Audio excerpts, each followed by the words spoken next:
बोलो आदि शक्ति माता की। भैया दीदी को नमस्कार। मेरा वीडियो अच्छा लगे तो लाइक करें, शेयर करें, सब्सक्राइब जरूर करें और कमेंट में भी जरूर लिखें। जय माता भवानी।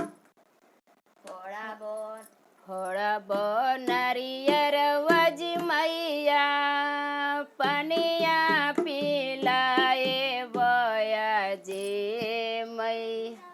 थोड़ा बहुत नरियर वज मैया पनिया पिलाए बया जे मैया पनिया पिलाए बया जे मैया।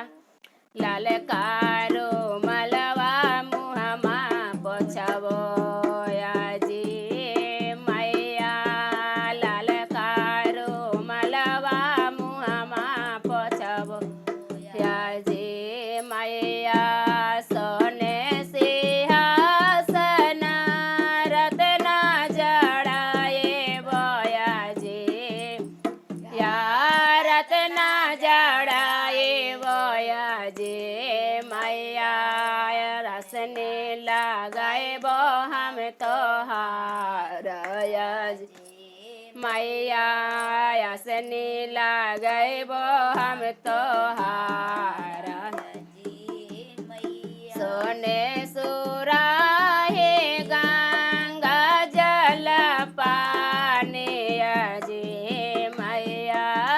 गंगा जल पाने जी मैया। चरना धोलाए बो हम तोहार जी मैया। चरना धोलाए बो हम तोहार। थोड़ा बो नरियर वज मैया पनिया पिलाए बया मैया। पनिया पिलाए बया जी मैया। ललकारो मलवा मुहमा पोछबोया जी मैया। ललकारो मलवा मुहमा पोछबो हे। सोने के थाली में दूधा बतासा वाया जी मैया। दूधा बतासा वाया जी मैया। भोगवाला गए बो हम जरूर जिया जी मैया।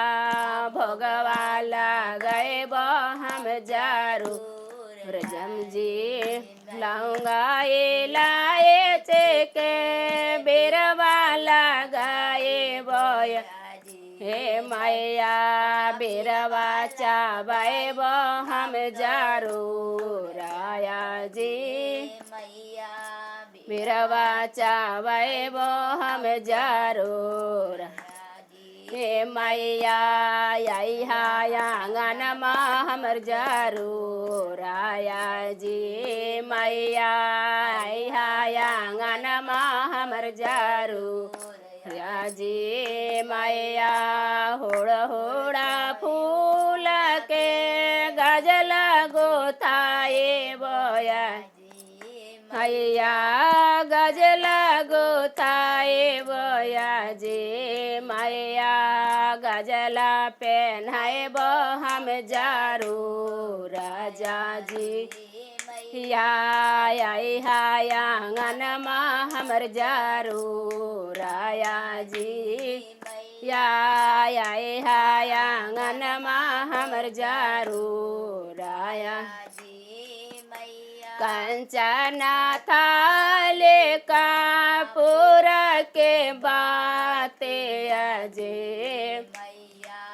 कपूर के बाते अजे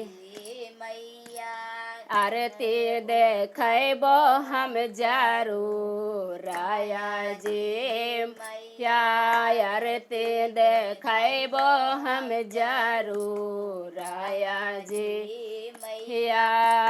पगवेले भजनिया सुनला मोर भजनिया आया जी मैं। भजना सुनाए बो हम जरूर आया जी मैया।